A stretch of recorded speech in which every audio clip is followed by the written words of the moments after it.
present Jules Verne's classic adventure story, Journey to the Center of the Earth, recreated for radio by Steve Walker, with Nicholas Leprevaux as Professor Lidenbrock and Nathaniel Parker as Axel Lidenbrock. Journey to the Center of the Earth.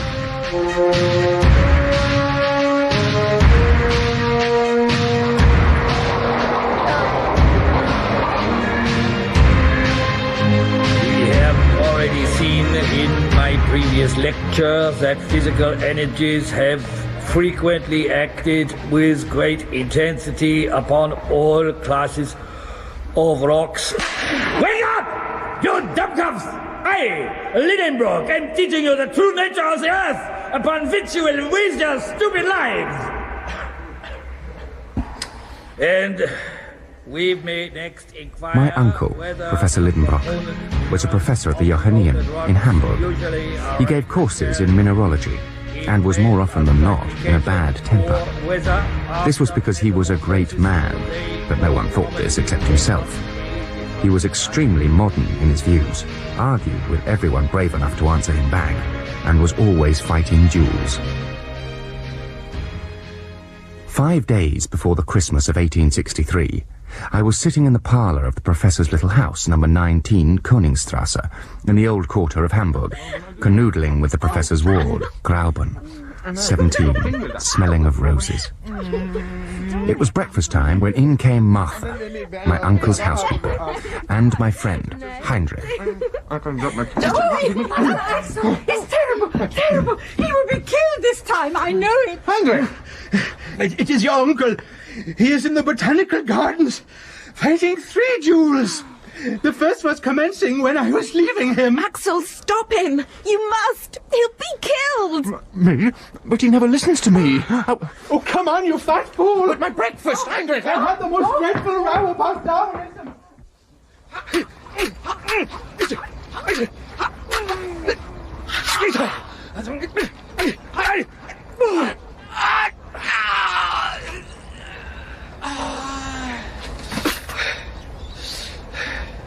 It's all in the wrist, you know. It's quite scientific.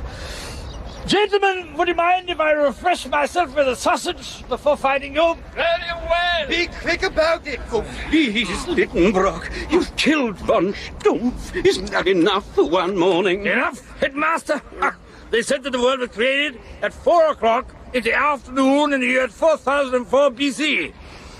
There would be less nonsense in the world without them. But you've killed or wounded half the faculty. I'm teaching all their classes. I'm worn out. Here he is. There they are. Uncle Lidenbrock, please, Axel, my boy, you're just in time.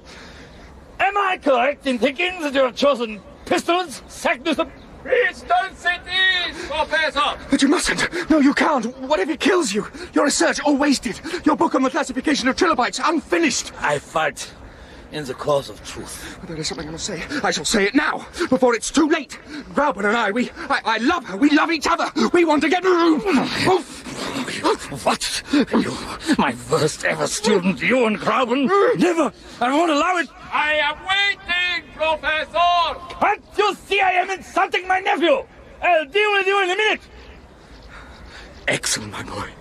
Grauben is a mere child. She has hardly left the house. When she does, she will meet real men. And then what will she think of you, eh? It pains me to say it, Axel, but you are a fat Dummkopf. If Grauben doesn't see it now, she soon will. Am I right, or am I right? Yes, Uncle, I'm sure you're right. Good boy. Here, finish my sausage. Stand over there. Sagnussum! Pistols it is! You will each walk 20 paces, turn, and when I'm dropping my handkerchief, go bang, bang. Alles klar. God created the world, Lidenbrock, at 4 p.m. in 4004 BC. You fool! 1, 2... I ate my uncle's sausage. 4... Over the trees, it was feeding time in the zoological gardens. In the business centre of Hamburg, successful businessmen were beginning a new day at their desks. The fatherland was shaking off its dreams. In our little house in Königstrasse, Grauben was stripped to the waist, washing herself while her little heart pitter-pattered with anxiety. Would she ever see her beloved, bad-tempered uncle again? Meanwhile, Professor Lidenbrock did not know that those 20 paces for his duel were the first of many paces in his journey to the centre of the earth. 20!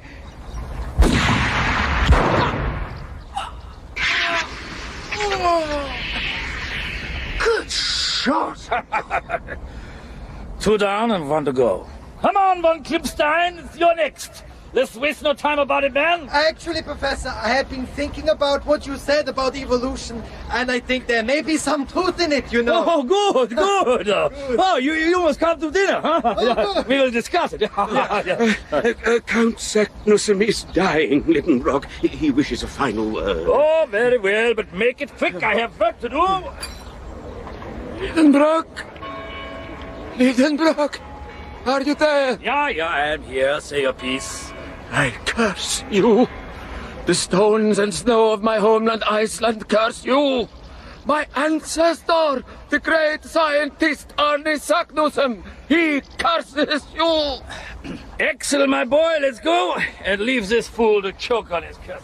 You will be receiving a package. Then you will know. Please, Count Saknussem, you must be still. Then you will feel my curse, Lidenbrock. Lidenbrock.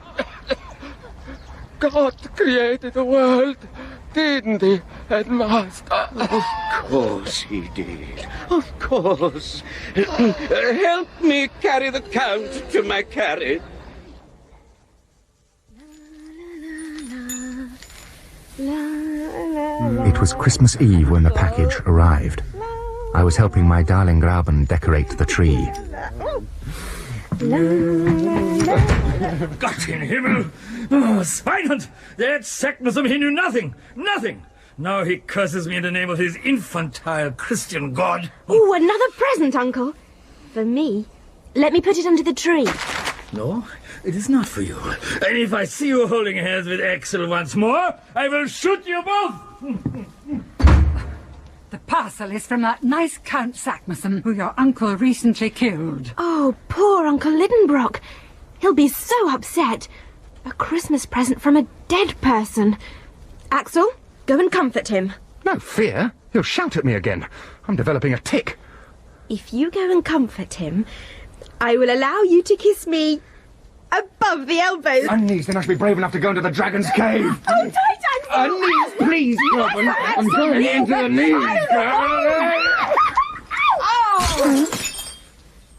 It took us an hour to put the tree back together.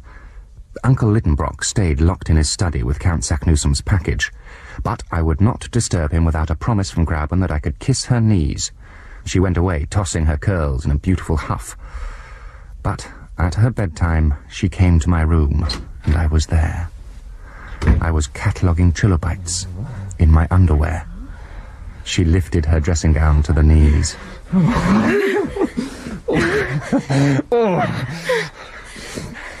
You may kiss each knee once, and only once.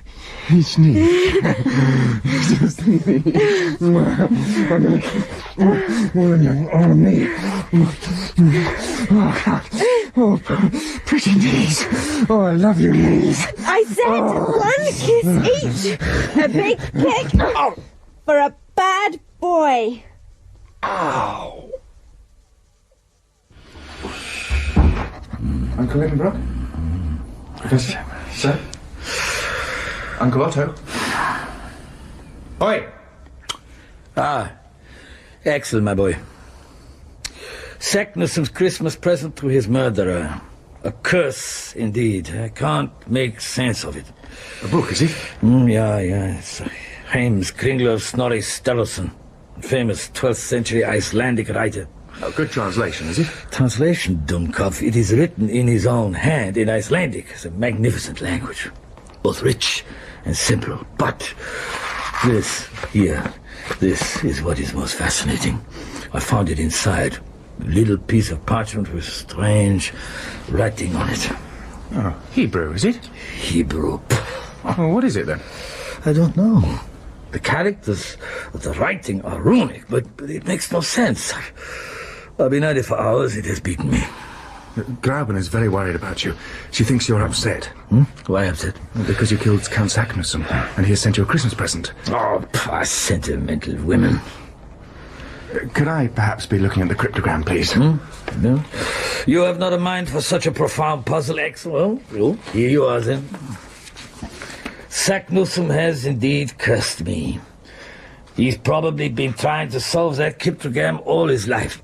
And now so will I. Ruin myself. Exhaust my brilliant mind to the exclusion of all else. I never find a solution. It's Latin. Silly fat boy. I tried Latin. You think I don't know Latin? I promise, Uncle. If you regard only the bottom half of each character, read the whole thing upside down, backwards, and miss out every other word, you'll see it's in Latin. Show me. Am I right or am I right? Yeah. Well done. X. You are truly worthy of the name of Lidenbrock. I shall read the Latin. You translate. Ja, natürlich. In Sneffels joculis craterem quem delibat. Descend into the crater of Sneffels Jokul. Umbra scataris Julii intra calendas descende. Over which the shadow of Scartaris falls before the calends of July. Audas viator et terrestre centrum attinges. Bold, audacious traveller, and you will reach the centre of the earth. Quod feci Arne Saknussem. I have done this, signed Arne Saknussem. I have done this, Arne Saknussem. Some sort of joke, surely. We have nearly 6 months to raise the money. Fare to Iceland, of course. Rope, provisions, instrument, equipment. It's all beyond the pocket of a poor professor, but we shall do it. We must do it. Do what? The Lidenbrock expedition, my boy. I've been waiting for something like this all my life. It is my destiny and yours to follow. You can't be serious. We shall go to Iceland, climb into the crater of the mountain of Snæfellsjökull, and from there we shall journey to the center of the earth. But what you suggest, it's against all the laws of science. No, it's not. Is too. 9 is not. Bloody is. The fiery core theory is just that. A theory. Have all these boneheaded scientists who profess this theory been to see? 9. We shall go and see for ourselves. But it is recognised, is it not, that the temperature underground rises 1 degree for every 70 feet below surface. Therefore, admitting that the ratio is constant, and the Earth's radius being over 4,000 miles, the temperature at the centre must be over 2 million degrees. No. Even the hardest rocks cannot withstand such a heat. Everything down there is incandescent gas, and you're proposing to go there? Pah! Pah to you, baby donkey. You are afraid that the Earth will melt your lovesick sighs? Listen, learn, I will explain. Real scientists, such as my friend Sir Humphrey Davy and myself, have conclusively proved that if a temperature of 2 million degrees existed within the globe, then the gases given off by the fiery matter would be more than enough to blow off the Earth like a boiler under steam pressure. I sat in my uncle's reading chair while he paced the room, a brilliant lecture, all for me alone. For a while I was listening, then I was just thinking of Grauben's pretty knees. I was so tired, dreaming while awake, that I could actually see those knees floating around the room, with my uncle wagging between them in an erudite frenzy. But for all his so very clever explanations, and though perhaps he was right in everything he said, I did not lose my common sense. I am right. I am Lidenbrock. I still believed that the interior of the Earth was fiery hot. All night he droned on. The terrestrial nucleus, therefore, is solid. Solid! But with cheesy tunnels. Until, With the window pane turned pale blue, the bells of St. Petrikirke rattled the surface of our world. Happy Christmas, Uncle. Christmas? I do not keep Christian festivals. Of course. Sorry. My paper on the structure of large mineral masses first cleared the way towards a better understanding of this difficult subject. My favourite kind of walk was to wander through Hamburg, stopping to buy pastries at all the pastry shops, then arriving late at the Johanneum to fall asleep in one of my uncle's lectures. The idea of walking to the centre of the earth frightened the scheisser out of me. But when I told Grauben about it, she said, But you must go. You'll become a famous scientist if you go. The whole world will applaud you. We will be rich. I will have dresses, a carriage, white horses.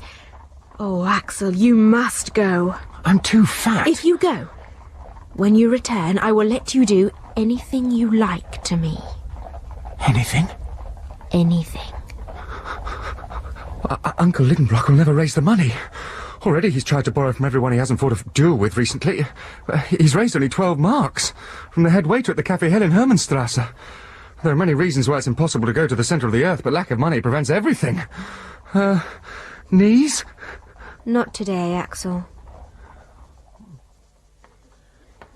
Some of the contorted strata are of a coarse mechanical structure alternating with fine-grained crystalline chloritic slates. Cleavage is generally constant over the whole of any area affected. Uncle Lidenbrock! Oh, my child, can't you see I am giving a lecture? Silence! Robin, go home this instant and lock yourself in your cupboard. Uncle, I have met this English lady. Good afternoon, Professor. I will not have women in my lectures. Out! Out! She was giving a lecture of her own. Out! At my women's Out! club in perfect German. About her most exciting travels in Patagonia. Out! And I have told her about the journey. Out! The journey you are wishing to make to you know where. You told her? But it is a secret. My enemies... She is very interested in the expedition. She is a very rich English lady. Stinking, I'm afraid. Oh. Madame, I am charmed to meet you. Shall we adjourn to the dinosaur room? That will be all for today, gentlemen. Axel? Please, madam, be careful with my diplodocus. It is very fragile. So is your husband also visiting Hamburg? I would be honored to meet him. He took you to Patagonia. How kind My of him. husband died horribly in the charge of the Light Brigade. I travelled in Patagonia alone. A woman alone? Oh, with no one to protect her from those gauchos? Nein. Professor Lidenbrock, I was once a sweet little woman who stayed home arranging flowers and embroidering trite slogans on cushions, but the Crimean War released me from such an existence. I became independently wealthy and embarked upon a life of travel and adventure. Among other things, I have traversed the Andes, climbed the Alps and Caucasus, searched for the source of the Zambezi, lived with Red Indians in New Mexico, and crossed Arabia on an insolent camel. Now, your ward has told me that you need finance for an expedition under the earth. I am fascinated. We propose to journey to the center of the globe, madam. Please, don't call me madam. My name is Rosemary McNabb. Frau McNabb, destiny has sent you. Make a list of all the things we need. The calends of July, I believe, are an essential part of the calculation. We have ample time, but I abhor dawdling. But... Eleonora leaves for Reykjavik Monday next. Good day, gentlemen. I must purchase sturdy boots for myself. 6 pairs should do. Excuse me, please, madam, but there is some misunderstanding here. You surely do not think you are coming with us. Oh, no. You are a woman. Of course I'm coming. What would the McNabb expedition be without McNabb herself? McNabb expedition? Calm yourself, Uncle, please. She's only joking, Uncle. If you were a man, I would... Swords or pistols, Professor? A woman. A woman, God in Himmel, sprained ankles and unexplainable mood swings. And you, young fella, my lad, are too fat for adventure. Under all that fat, he is deceptively strong. I am deceptively strong. He has hands like a raccoon. A raccoon? Madame, Frau McNabb, as you are having the monies for an expedition, and I am not, I therefore reluctantly agree that you should be coming with us. Good-o. But I am insisting that from this moment on you will act like a man in all possible examples of behavior. Also, one essential condition. Upon this I will not budge. It must be the Lidenbrock expedition. It's only fair, Rose. My uncle is the most brilliant scientist in his field. Your Diplodocus is the largest I have ever seen, Professor. Ah, very well, old chap. The Lidenbrock expedition. Thank you. Wonderful. Thank you so much. Oh, God help me. We're really going.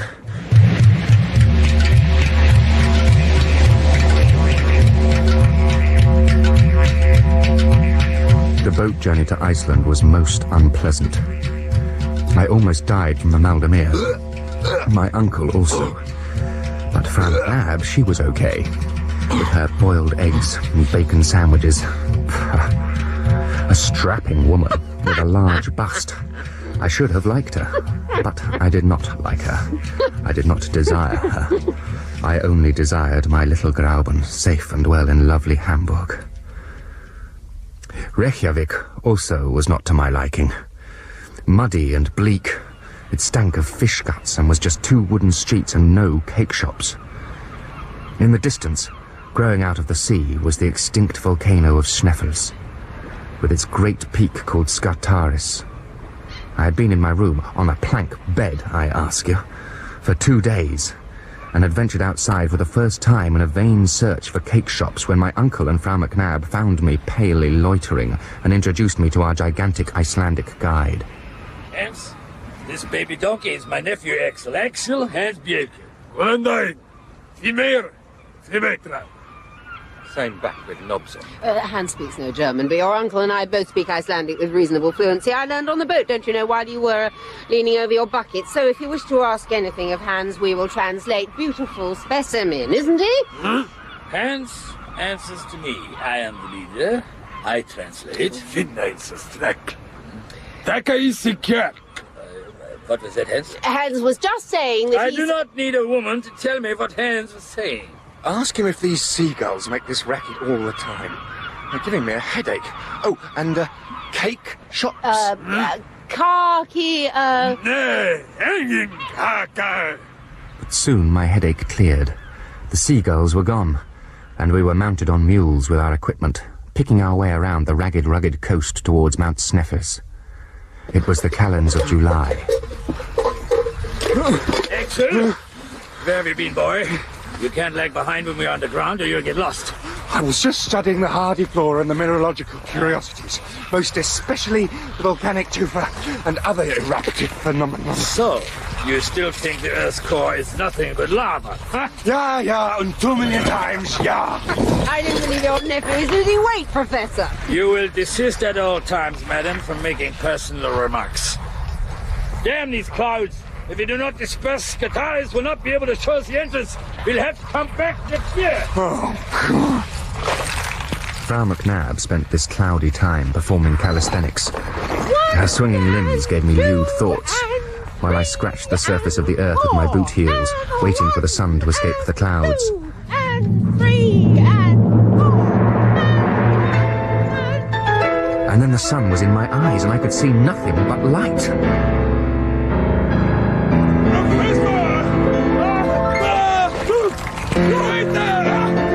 The sun slipped behind the sharp peak of Skartaris, and in a moment the crater was all yellow highlights and indigo shadows. One long shadow, like a finger, grew and grew, pointing and pointing, then stopped.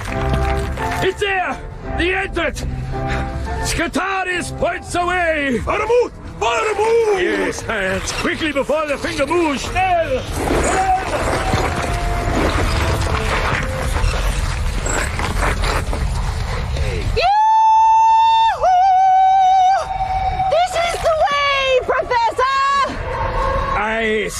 bitches away. Look here. Look, Frau McNabb. These marks on a stone. Runic letters. Arne Sagnason. He has signed his name here 400 years ago. He gave his way. Axel! Yes, Uncle. Oh, we're not going down there, are we? Of course we are. Good. Gosh!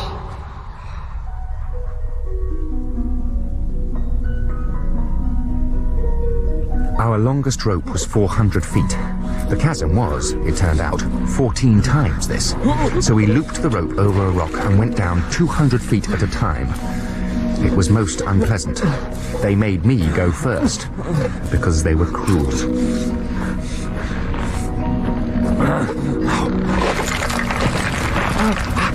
It's off!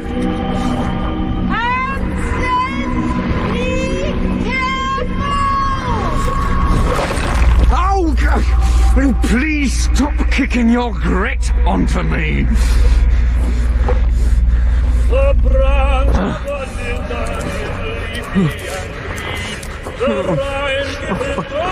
I do not believe I had ever heard my uncle more cheerful. But I was not cheerful. 200 feet at a time, each rope's length taking half an hour from ledge to ledge. That made 7 hours, plus 14 quarter hours for rest on the ledges. We started at 1 o'clock in the afternoon. It was 11 before we reached the bottom. I ate a packet of biscuits and fell into a deep sleep. I awoke hours later not knowing where I was. Something was writhing in the darkness at the bottom of the 3,000 feet tube we had descended. Far above, a bright point of light, a star twinkling in heaven. What was writhing?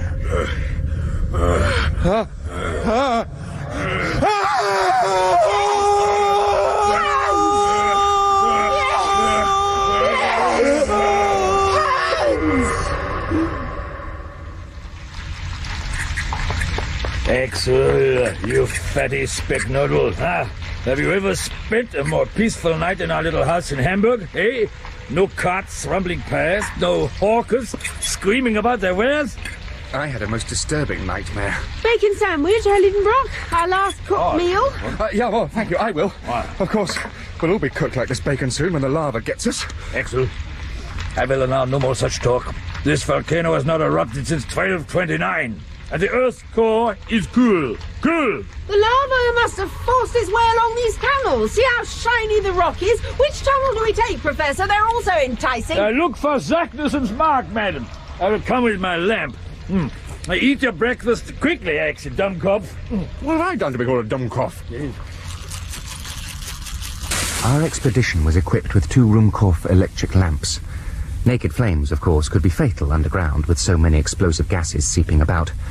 The Ruhmkorff's lamp's dull filament caused a sunshine of brightness as its light bounced off the shiny walls of the tunnels. I have found it! Zagnussen's mark! Hey, help Axel up with his pack! Come on, will you? Now our real journey begins! Yoni! Well, I'll never carry this. 3 steps, never mind to the centre of the earth. It's as big as yours, and I'm half your size.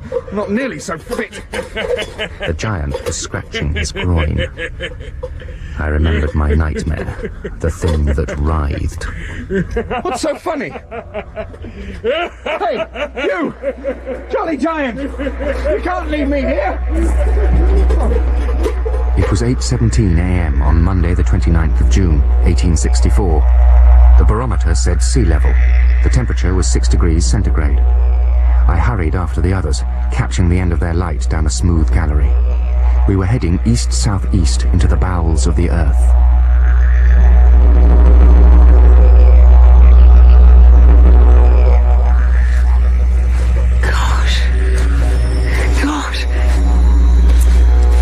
What is this infernal gosh? Oh, Professor, it's so gorgeous down here.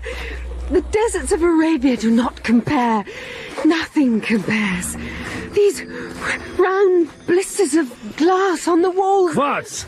opaque quartz. Like the tears of half-forgotten sorrows, gone hard and buried underground. Women's talk. I'm sorry if this does not appeal to the aesthetic of the Teutonic male. This Teutonic male thinks it's magnificent, Frau McNabb. I can see your reflection 1,000,000 times. Thank you, Axel. I hope you find it pleasing. Yes, madam, it is beautiful, magnificent. It is the greatest sight I have ever beheld. This moment, right now, is the finest of my life. But my very next step takes me to a final moment. Oh, Professor, I'm sorry. I've been misjudging you. You're as romantic as Schiller, as Goethe.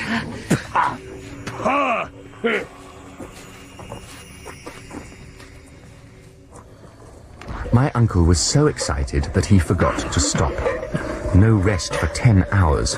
Hunger and fatigue had made me incapable of reasoning. Dreams flitted from my eyes and ran ahead up the corridor into the dark, where the diamond-studded walls were waiting to gleam in our approaching lights. I can't go on. I want rest. I want cakes. Sandwiches. Oh, poor thing. He's worn out. Yeah, so let us rest here.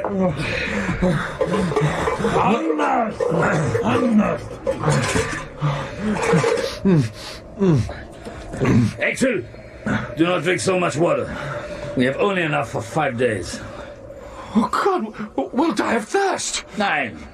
We shall find an underground stream somewhere and replenish our supply. A trickle, a leak somewhere. We won't. Axel, write this down into your notebook. Temperature, 15 degrees. Huh? A rise of only 9 degrees since we set off.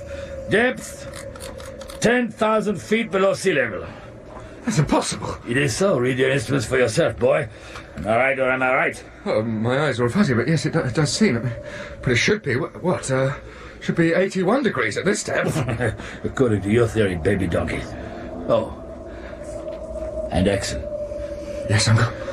No matter how tired you become, do not show weakness in front of that woman. You do not wish me to be ashamed of you, do you? No, Uncle.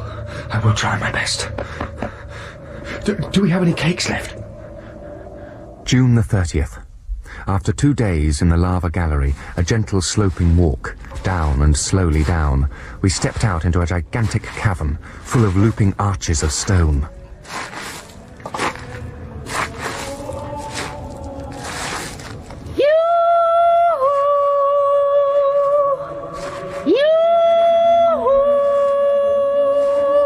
Like the religious architecture of 100 bizarre cathedrals scrunched together, their floors strewn with cherts of quartz and dull emeralds. We searched for a way out all day, then found Saknussum's mark in a side chapel, and beside it a tunnel like a beaver's hole. We crawled. We shall get housemaid's knee.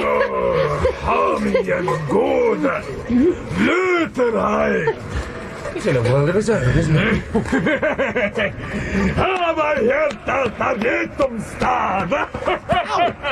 You're spanking me. What an adventure.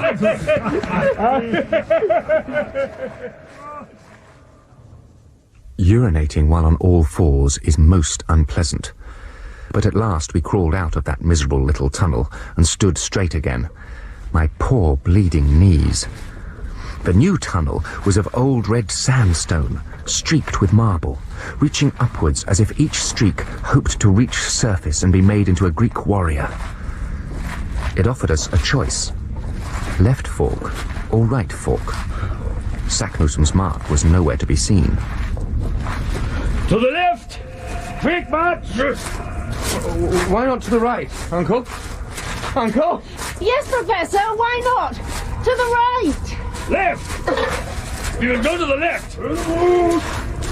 My uncle could not be seen to hesitate in front of Frau McNabb, but it was just a guess, I knew, and our water was running dangerously low. Walking in the Tyrol, often I had come across fountains in the village squares.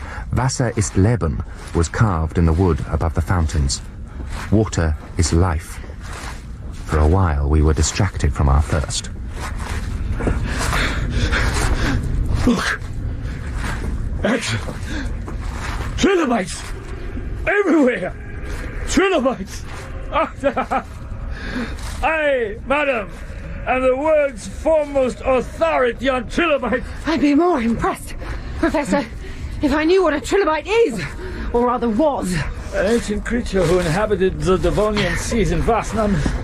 Once, madam, they had the world almost to themselves. Amazing! New trilobite species! Wherever I look! The babe in his cradle is closing his eyes. The blossom embraces the bee. But soon says our best arise,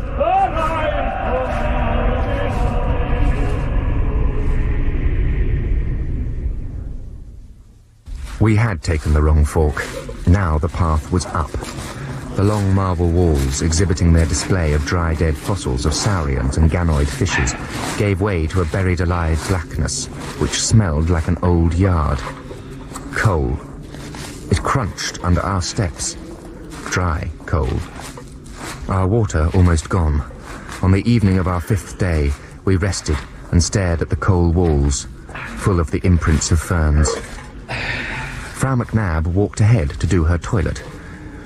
After a few moments, Hans walked into blackness and followed her. I'm thirsty. Really thirsty now. I know, my boy. Hold on. We shall find water soon. Uncle. Yeah? You have never married. Yeah, Axel, neither of you. Yes, but soon Grauben and I. And yet you're so much older. I have never been in love, Axel. Not once. Not ever. I wanted a woman who would be my equal.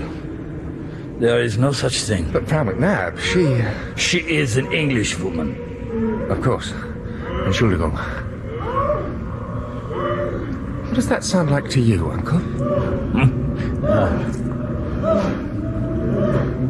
Constipation. She is constipated. I think they're copulating. Filthy-minded little swineherd. We were far deeper into the earth than man had ever reached before. I slept with coal all around me, coal never to be shattered by a miner's pick, tasting coal dust on my dry tongue. Tossing in a deep dream where Grauben and my friend Heinrich wandered naked along the quays of our native Hamburg. Oh, Grauben, how clever you were to forge that runic document and send those fools to their death in the earth's bowels. Now we can be together forever, darling Heinrich, wandering naked along the quays of Hamburg. Yeah. No, Grauben, you're mine! I shall return! When I awoke, the others were standing over me, looking grim. Professor, Hans has looked ahead, Axel. This tunnel is a dead end. We must go back the way we came. But it's days and days, and we've hardly a drop of water left. We'll die! Courage, lad. Remember, you are a hamburger.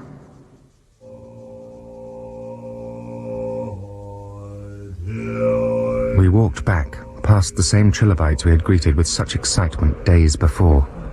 But now we were dying. Hans showed no emotion. My uncle swore through his thirst. Frau McNabb was brave. But when she turned to check on me, the straggler, I saw the terror in her eyes. She expected to die. Do you know that? Whatever happens to us, see how beautiful it is here. What an inspiration for the poetic soul in its pain and struggles, even more than in its tranquility. Feminine blither. I can only think of the beauty of my Grauben, my pretty Grauben, splashing in her bath water. Courage, excellent boy. Peter, we must go on or die right here. There's nothing else we can do. We passed the place where we had chosen the wrong fork and pressed on with all our remaining strength the other way. A breeze breathed through the tunnel. We smelled it for water. Another 10 hours of walking, and my legs failed me.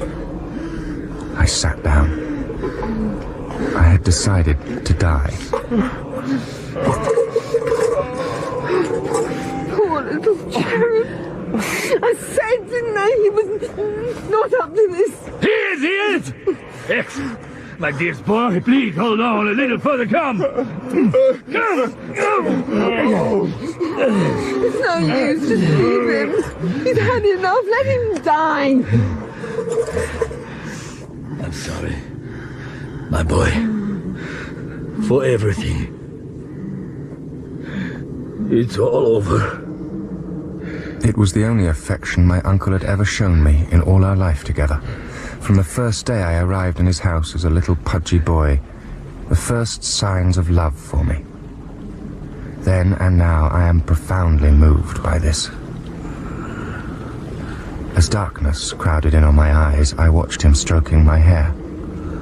I saw Frau McNabb with her hands on his shoulders, her swollen lips and a sad smile. Then the lights went out, and I thought I had died. Only a sound remained. A mocking sound in my ears like newfangled plumbing. What? It's water! It's water! Bob! Go and see! I'll stay with Axel. They took the Ruhmkorff lamps. That's why I was left in the dark. It was an hour before they returned. My uncle stroked my hair while I slept.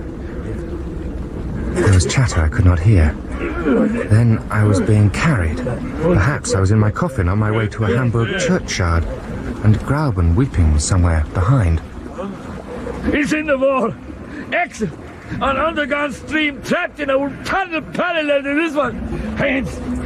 The pickaxe, man! But the force of the water, if it's releasing, it could carry us away to hell! Axel, wake up. Wake up. There's water. Water! Was ist Leben?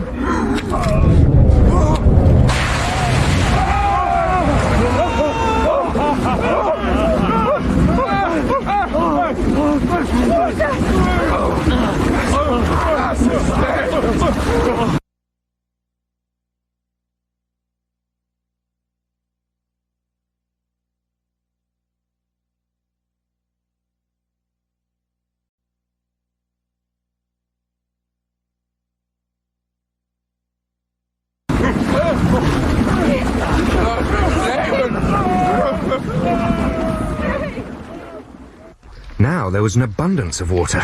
We filled our flasks, but we did not need to. The hole in the wall caused a stream to flow down our tunnel. We christened the stream the Hansbach, in honor of our big friend. It followed us on our way, itself seeking out the Earth's center. Down and down and down. Our past sufferings were quickly forgotten. Then I remembered that in all the excitement, Frau McNabb had kissed me. I skipped along, enflamed. Stop me if I told you this, but when I was a girl, I once went for a walk around Lake Windermere with Wordsworth, a nature poet. In many ways, Professor, you remind me of him. I am a scientist. Poets are all idiots. The future belongs to science. Of course, he was very old at the time, but I still expected poetic comments about the sky and hedges and whatnot as we ambled along. Not a sausage. All he did was pick his nose and hammer the indigestion out of his chest. Not a gem passed his lips. Madam, if you are hinting that you expect me to give you a running commentary of the geological highlights of our journey, you will be disappointed. Your head, Professor, be careful.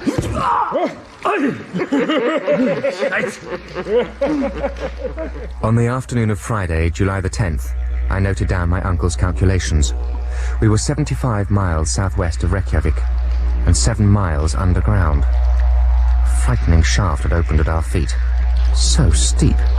Most unpleasant. But my uncle was delighted. He held Frau McNabb's hands and danced. Professor,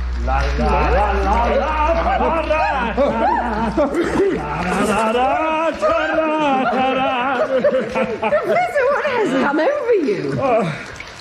1,000 excuse me's, madam.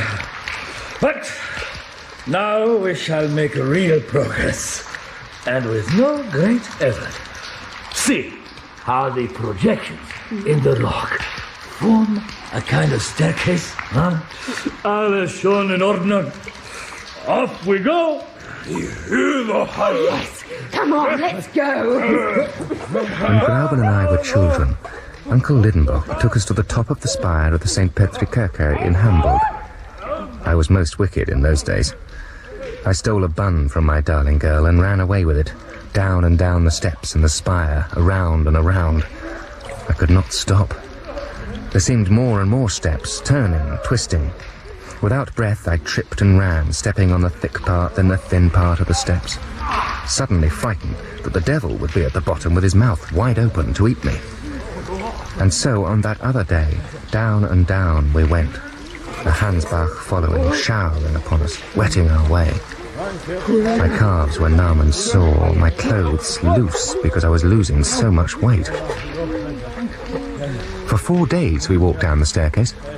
Saturday, 18th of July, we arrived downstairs at a huge grotto. I searched my pockets for the stale crumbs of cakes. 213 miles southeast of Sneffels. Depth, 48 miles. Uncle. Yeah? 48 miles is it not 1/100th of the Earth's radius, no?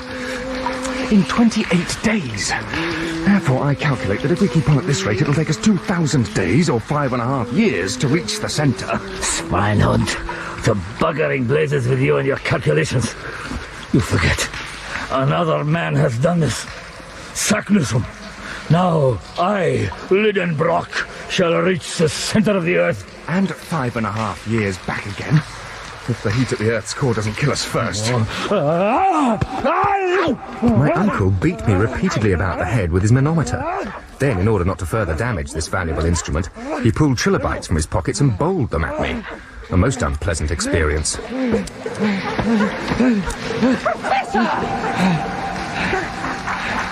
But suddenly he stopped, looked at my face in what I can only describe as awe, a look I had otherwise only seen upon his face in art galleries, and he stomped away, deeply moved. Excellent. Excellent. My boy. Are you all right? I've hurt my uncle grievously, but what have I done except to point out scientific truths to a scientist? It's not science that hurts him. It's your face, Axel. My face? The journey has used up your puppy fat. Your pudgy cheeks have all but gone. You've only one chin left. It's quite amazing, really. The two of you look so alike. When I met you in Hamburg, not a bit alike, but now, same face. Your uncle, it must be like staring at his younger self. I never knew we were at all alike. I never knew.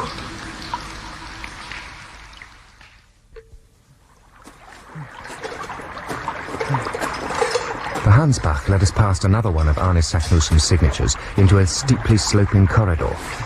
We were all quite fit now and making a good pace. By August the 7th, we were 75 miles down and 500 miles from Iceland, with Scottish towns far above our heads. I wished to defecate, so allowed the others to get ahead of me.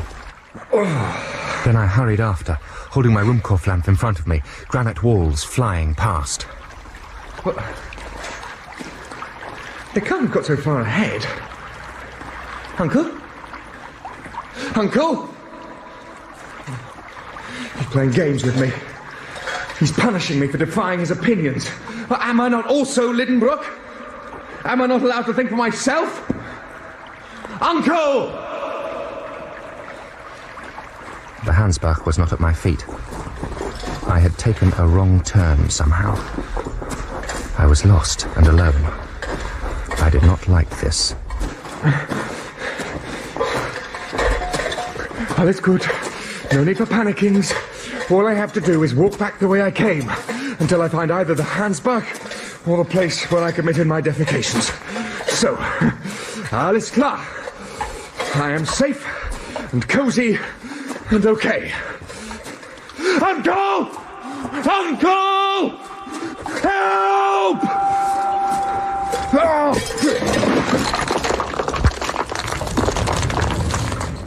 In my panic, I had tripped and fallen down a hole. As I climbed out of it, I saw that my Ruhmkorff lamp was damaged. It flickered and went out. No man has ever known such darkness.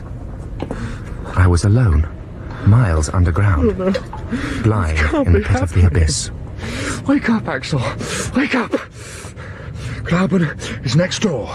You are asleep in Hamburg. Oh, God. What was that? Who is it? It's the ghost of Arne Saknussemm. That's what. Oh, bitter. I didn't kill your descendant. My uncle did, not me. Not me! I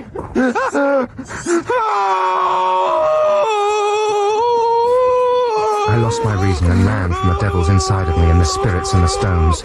I dashed and fell and bruised myself and ran with blood running down my face and... Axel?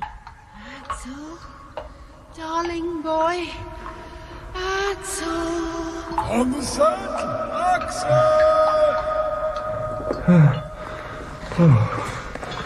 I had smashed myself into a solid wall. Extremely unpleasant, I promise you. Now I awoke in a darkness that would make any child mad all its life long. I could hear voices.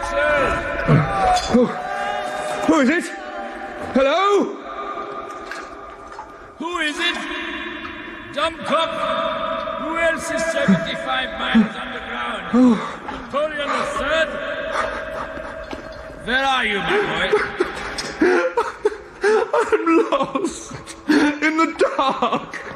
Where is your lamp? It's gone out and broken. Where are you? Courage, lad. I am somewhere else, away from you. The sound is being conducted along the walls of the labyrinth. Bitte, go, la la la, so that I might calculate the exact distance between you and us with my chronometer. Yeah, boy, Uncle. La la la, la la la, la la.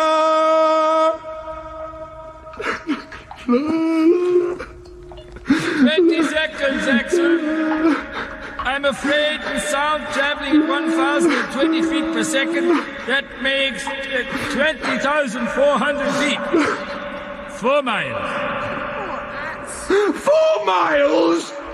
I'm gonna die! Die here! Alone in the dark with cackling ghosts! Oh! Excellent. Excellent. Listen, boy. Courage. Courage. And one day, when I am dead and gone, you shall be Professor Lidenbrock. Yes, Uncle. I'm listening. We are in a huge cavern. Hundreds of tunnels leading down into it. There is every reason to suppose that your tunnel will lead down here also. Drag yourself. Roll. Stagger. However you can. Down. Down. Down. I love you. Loudon loves you. Frau McNabb loves you. Hans loves you. On your way, my boy. On your way. I dragged myself along. Soon the slope was very steep, and I went feet first, sliding down. The strange acoustic effect which allowed my uncle to talk to me no longer worked. But for moments I heard snatches of chatter. Oh, it's so long since I had a strong, vital woman in my arms. Ever since you first looked at me scoldingly, I've awaited this moment. This obscure place will be ours forever. Darling, I never dared dream of such happiness. He's just an animal, a big, handsome animal. It's just since I stayed in that gypsy village, I must have a man every day, or I don't feel like myself. You understand, Professor? Oh, I understand. Oh.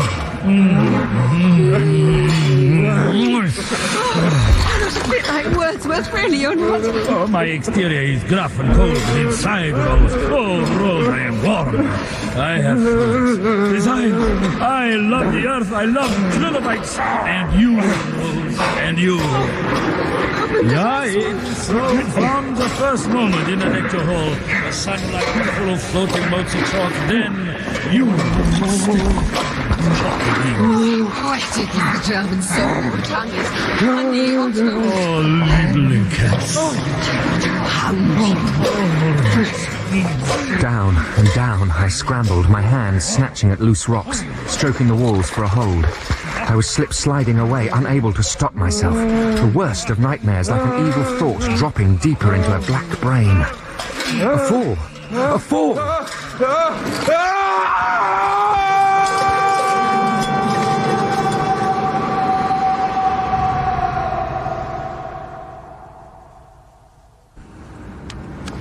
Professor Lidenbrock! Axel, he's coming round! Axel! Axel, lad! Careful, dear, your head is bandaged.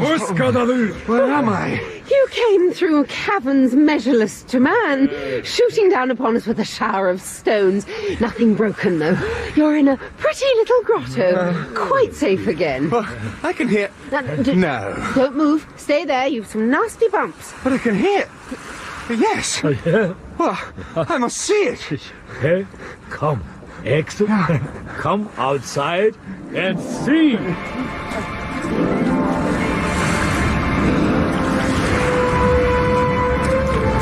Impossible.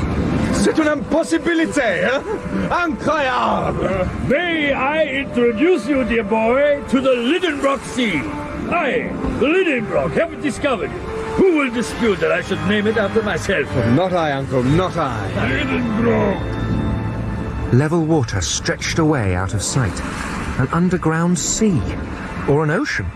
And here we, jolly explorers like two Columbuses, standing on a beach strewn with strange shells. Holding one to my throbbing ear, I heard the cries of monsters.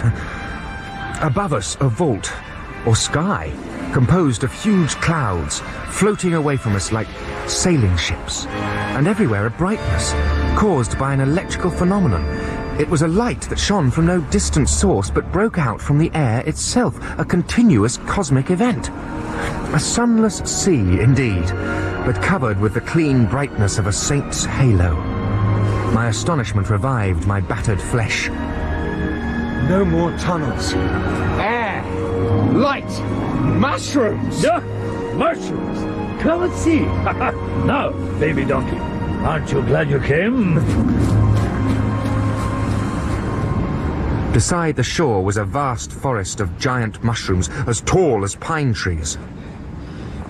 Magnificent, no? Splendiferous. Never has a botanist beheld such a feast for the eyes. And for the belly. Taste, huh? I recognize the species. Quite safe. The best mushrooms I've ever tasted. The flavour fills my very soul. Uncle Otto, do you hear? Yeah. There's something in the forest, snuffling among the mushrooms. Not a French chef, is it? I don't think so. It's coming. Fast. Let's go. Right. Now we must wait and see what it is. Bill, perhaps you're right.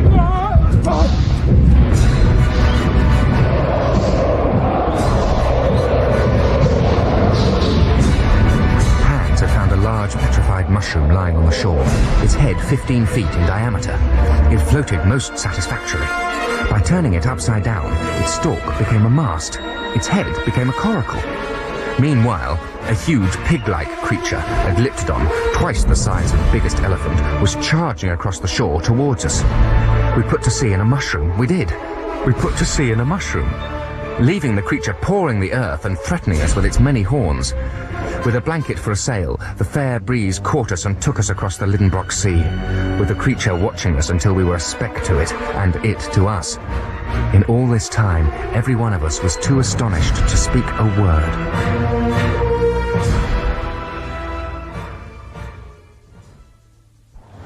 My pony lies over the ocean. My pony lies over the sea. Axel, please take down my calculation. August 30th. Horizontally, we are 875 miles from our starting point in Iceland. Our depth, 88 miles. Uncle, this is most unpleasant for me, but I must apologize. Obviously, I was wrong to believe in the concept of a molten core. Well, science is full of mistakes. Look, what do you make of the compass? It's pointing straight up. Mm-hmm. But, hey, this must mean that the magnetic pole is somewhere above us. Up there! Ah, well said, my first student. Sky, Professor! Excited, Hans has caught a fish! Looks like some kind of sturgeon. Nine, but it certainly belongs to the family that became sturgeon. This fish has been extinct in the upper ocean since Jurassic time. Observe, it has no eyes. Oh, we couldn't eat it, could we? Yo, look, yum, yum.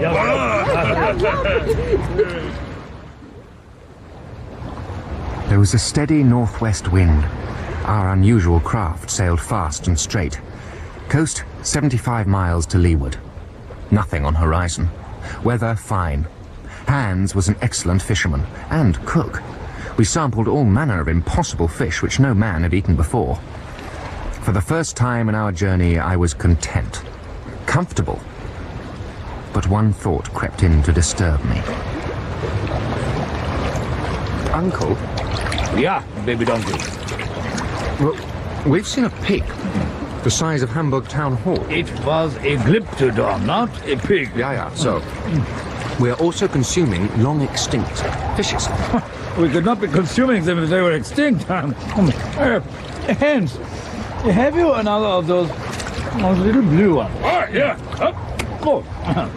Thank you. Now, what I'm saying is, well, if you've seen these creatures, perhaps all the bones in our dinosaur room back at the Johanneum are down here. I mean, walking around inside their flesh and skin, alive. Yeah. And giant and fairies and Goethe still writing his poetry.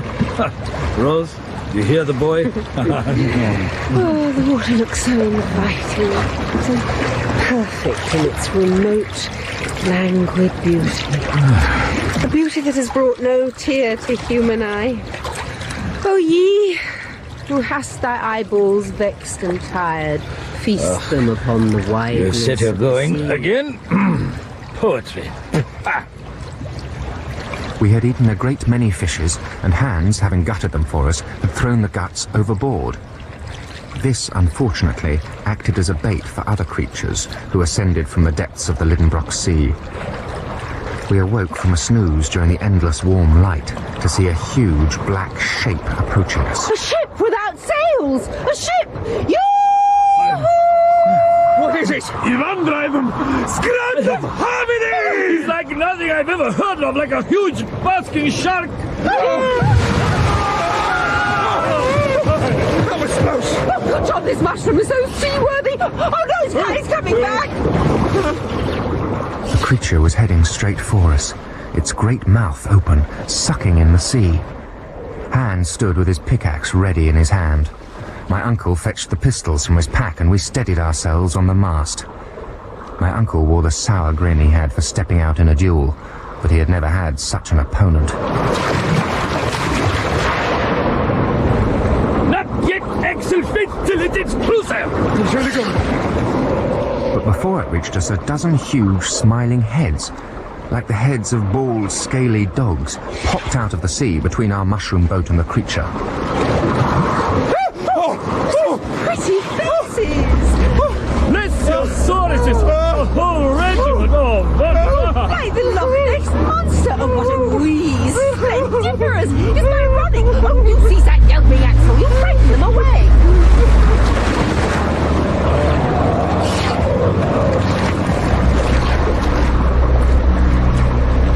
They're going to attack that basking shark creature. Hence, we'll paddle away or we'll be swamped.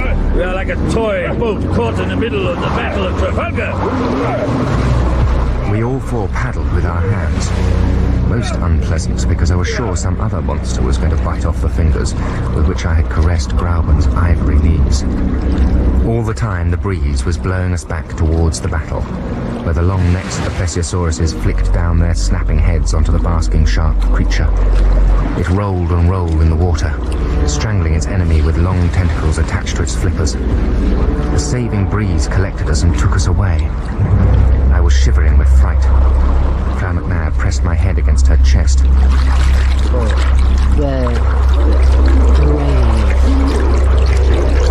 I kept pulling it away to watch the end of the battle. More basking shark creatures were sailing up. Would they be in time to save their kinsman? The air was warm and smelled of a butcher's shop. For miles around, the seawater was pink with the blood of the combatants.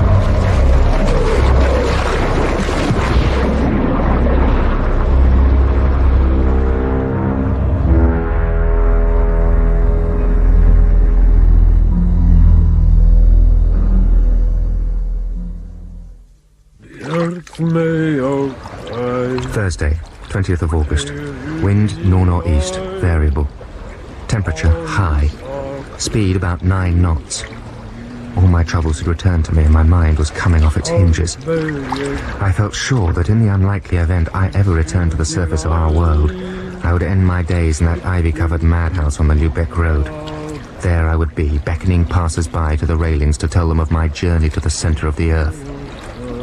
But my uncle and Frau McNabb, our dearest Rose, they sat in the mushroom playing footsie in bare feet.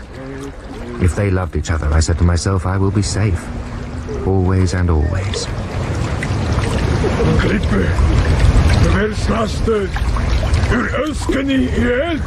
God, what is it now? I can't stand anything else. I want to go home. Oh, I had expected the sea to end in another shore. Doesn't it? I do not think so, no. When Hans shook us all by the hands, as if saying goodbye, I knew this was it. I fell to my knees and prayed. Father, I apologise for all my new thoughts and actions about women and cakes, and the things I've done to myself privately. Today my soul shall flee through rock and be at your side in heaven. Stop praying! Hold this, please! There's no God! No God! Oh, God, please forgive us. Stop this religiosity! I am a scientist! Nature does this like God! The Lidenbrock Sea ended in a waterfall, a huge slide of water spinning and splashing towards the centre of the earth. I knew this was the end of us. As I watched my uncle and Rose gripped together in their final embrace, so passionate and so full of Lebensfunke, I dug my nails into the mushroom and remembered my uncle's vision of the future of mankind, a future of which I would not see one more day.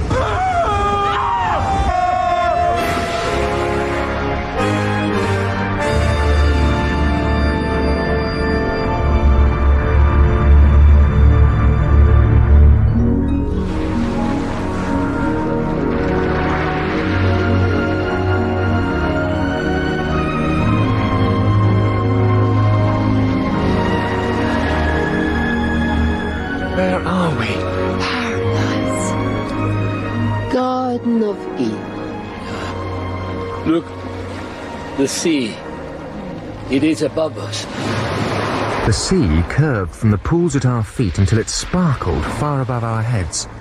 It was like being wrapped in a wave of the blue Aegean, a wave which never reached for shore. Flitting shadows crossed this sea that was also the sky, sea monsters swimming upside down.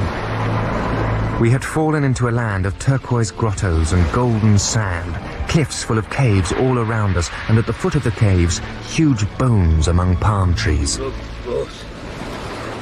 Look what I found. A human skull? Yes. There's some more over here. Big ones. Uncle, I hate to bring this up at this most exciting scientific moment, but how are we going to return home? We will find a way. Excellent. Look at the size of his skeleton. A human skeleton. See why? When this personage was alive, he must have stood 12 feet tall. I admit that's big. Well, I wonder what Graben is doing right this minute. Can you imagine what they will say in Germany when I write this? They will never believe. They will burn me at the stake. Otto, if you'll excuse an amateur's observation, all these skulls, they've had their heads caved in. I saw something similar in the Burmese jungle. Yeah, you're right. A ritual killing, perhaps? See how they have all the same hole in the temple. Fascinating. I want to go home. Professor! Voor älskar elden, namligen den kommer stor, fetor, sandor. What is it, Rose? What's he found? Human footprints. Gigantic human footprints. No, I refuse to believe it. This has all gone too far. If they have dinosaurs and other ancient creatures down here, why not people? Oh, don't be such a scaredy cat, Axel. Perhaps they'll be friendly. They'll eat us, you know that, don't you? Rose and myself had a most pleasant walk along the beach, hopping through the rock pools. We held hands and I had tears in my eyes. I was remembering mein Mutter. Often she had taken me for walks by the sea at Cuxhaven, even when she was very ill. I put my arms around Frau McNabb, Rose, and held her tightly.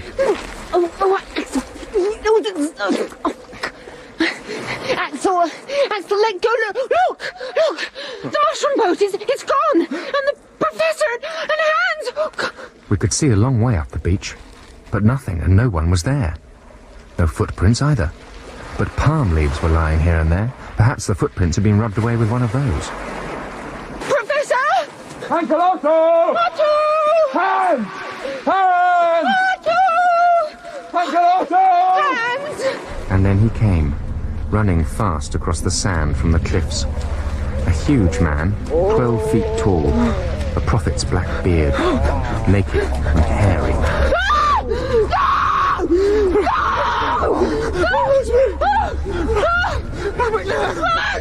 Axel, run! He's got me! Run, boy! I climbed a palm tree, up it like a monkey I was, as far as the coconuts. Too scared to find any problems in such an exercise. Along came the giant, holding Rosemary limply in one hand, sniffing at her as he looked about for me. I hadn't sneezed since I arrived in Reykjavik. Why, just then, and the worst possible moment? Now he was under the palm tree, smiling up at me with his broken teeth. Go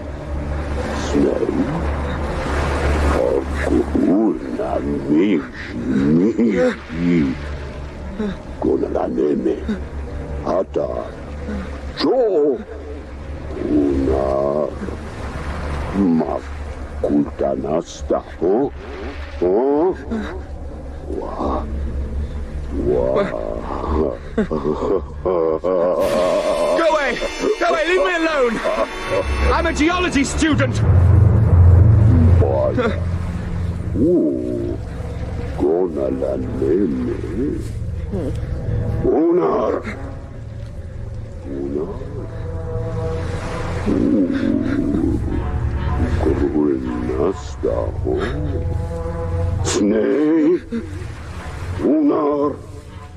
My mind was all confusion. I felt like a suicide being talked down from a ledge. How kind his face was. How gently he held Rosemary, stroking her abdomen with his little finger. But suddenly, as I knew he would, he lost his patience and started shaking me out of the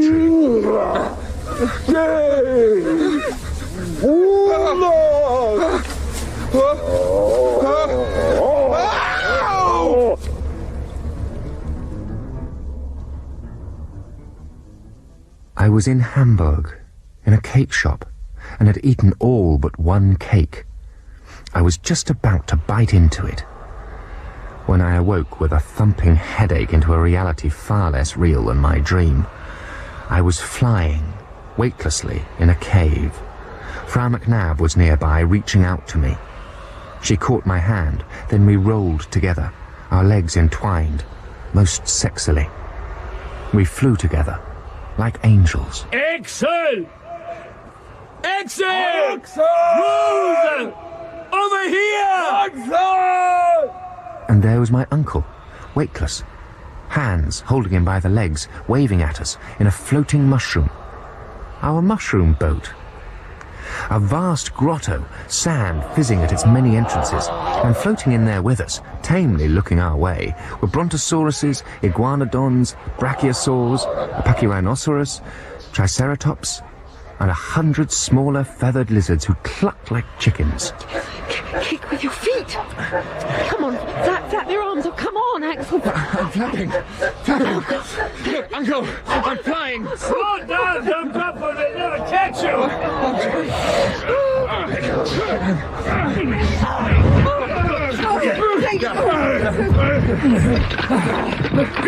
Hold on to the mushroom tight. Hey, dig in your fingertip.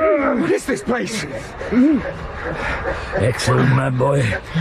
We have arrived. This cavern is the center of the Earth. I was a fool not to realize before. Obviously, the center of the planet will be weightless. The effect of gravity pulling in all directions causes weightlessness. We've done it. We've arrived at the little hollow seed at the center of the aniseed ball. Unfortunately, our giant friends use this as a kind of larder. Fresh dinosaur steaks, eh? Jawohl. And they have put us here for the same reason, I suspect. Seht ihr, es sind Kerk. Professor!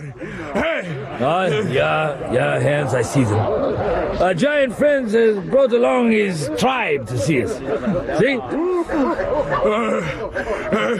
The giants released lassos into the weightless grotto. They floated towards us. Their lunch. In New Guinea, back in 59, I saw an Anglican bishop eaten alive. It's not a death I care to suffer, Otto. Do we still have the pistols? Yeah, in my pack, strapped to the mushroom stalk there. Mein Gott, has there ever been such a brave woman?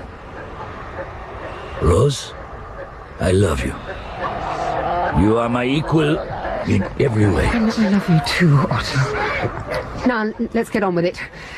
A death both poetic and practical. Angelica and Bitter, are you seriously saying that after all these fiendish torments we've been through, we're going to shoot ourselves? This is the greatest triumph we'll ever know, Axel. We have reached our objective, the center of the Earth. After this, what will the rest of our lives be too dull to endure? Alles in Ordnung. Who wants to go first? My uncle was mad. He was going to kill me. I screamed to the giants to help me. Help! Stop flying about, Axel! Help! Let me get a clear shot in! Help! I grabbed my uncle's pack and held it before myself as a shield. At the same time, I floated away, past the eyes of dinosaurs resigned to their fate. Auf Wiedersehen, Axel! Dearest boy! I am going to shoot you now! No!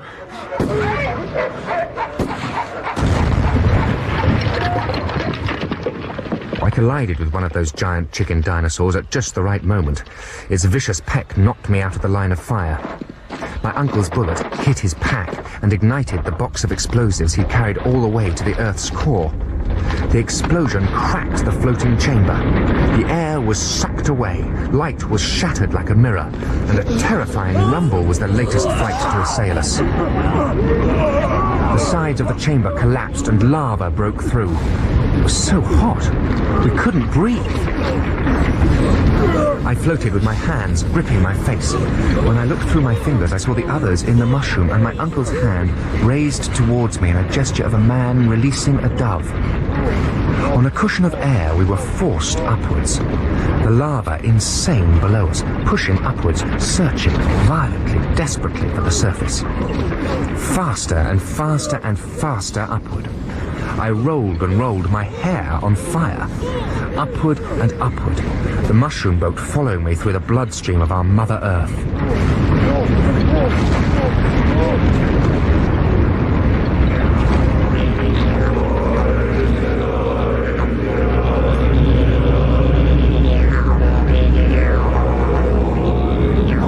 I will let you hold my waist while I put the star on top of the tree. Little bird, I prepare, I curse you. The stones and snow of my homeland Iceland curse you. Oh, but Axel! Some sort of joke, surely. We shall go to Iceland, climb to the crater of the mountain of Snæfellsjökull, and from there we shall journey to the center of the earth. Uncle Littenbrock! Uncle Littenbrock! Axel!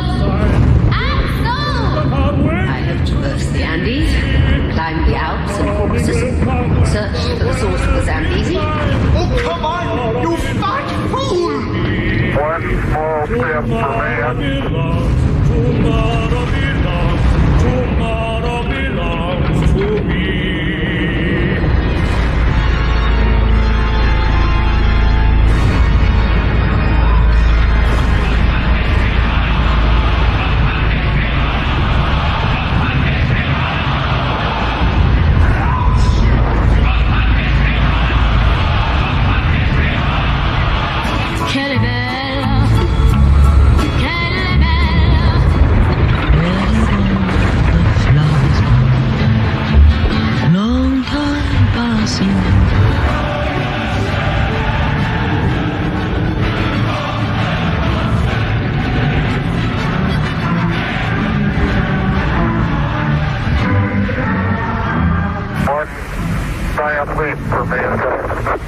God bless Uncle Otto. God bless Axel. And God bless me.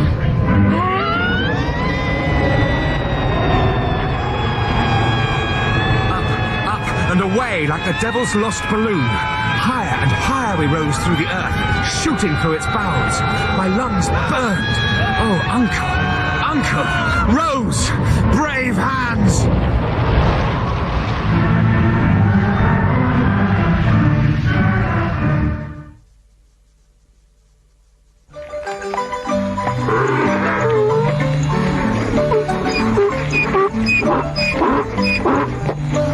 Vamonos, you lazy burro.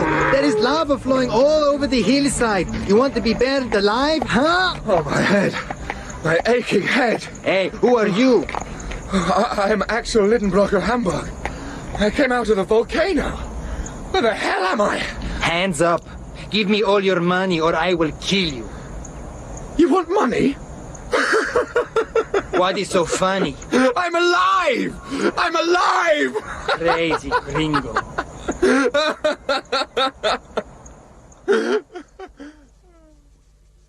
What did we do with the rest of our lives? I don't know. My uncle, Rosemary McNabb, and Hans Bilker, our Icelandic guide, were thrown onto the surface of the earth through the volcano of Stromboli off the coast of Sicily. I, somehow, was spat out of a volcano far away in Mexico, the Sierra Madre Mountains. I didn't like it at all. I was lost for some time, the prisoner of bandits. How I hated the food. It was a year before I returned to Hamburg, sailing up the waters of the Elbe, my face streaming with tears. Home. Home. Thinking me dead, my beloved Grauben had married my friend Heinrich.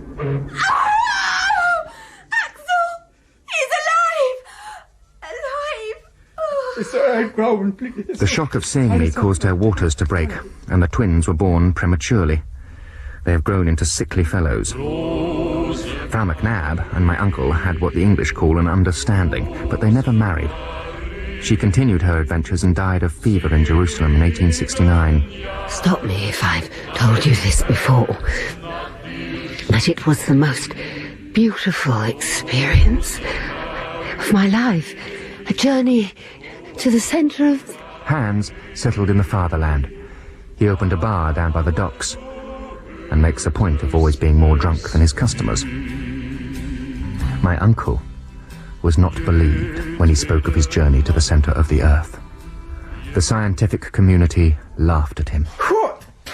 He can't expect us to believe that. The poor man is quite insane. The interior of the earth is molten. Molten! Herr Lidenbrock, my name is Jules Verne.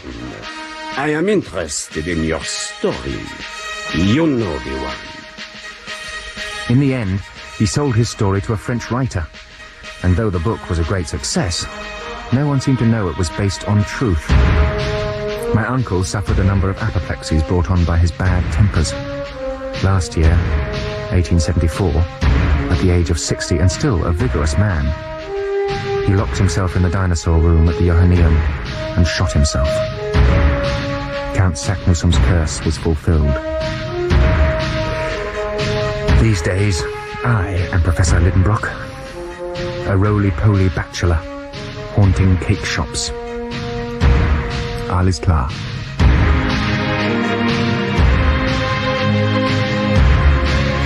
In Jules Verne's Journey to the Centre of the Earth, recreated for radio by Steve Walker, Axel Lidenbrock was Nathaniel Parker, and Professor Lidenbrock was Nicholas Leprevaux. Rosemary McNabb was Kristen Millwood, and Hans Oliver Senton. Grauben was Deborah Berlin, Count Saknussem, Peter Japp, the headmaster, Michael Tudor Barnes, von Klimstein, Joshua Taub, Martha, Eva Stewart, and Heinrich, Steve Walker. Technical presentation was by Roger Daines, Ian Harker, and Rebecca Kirby. Journey to the Centre of the Earth was directed by Owen O'Callaghan.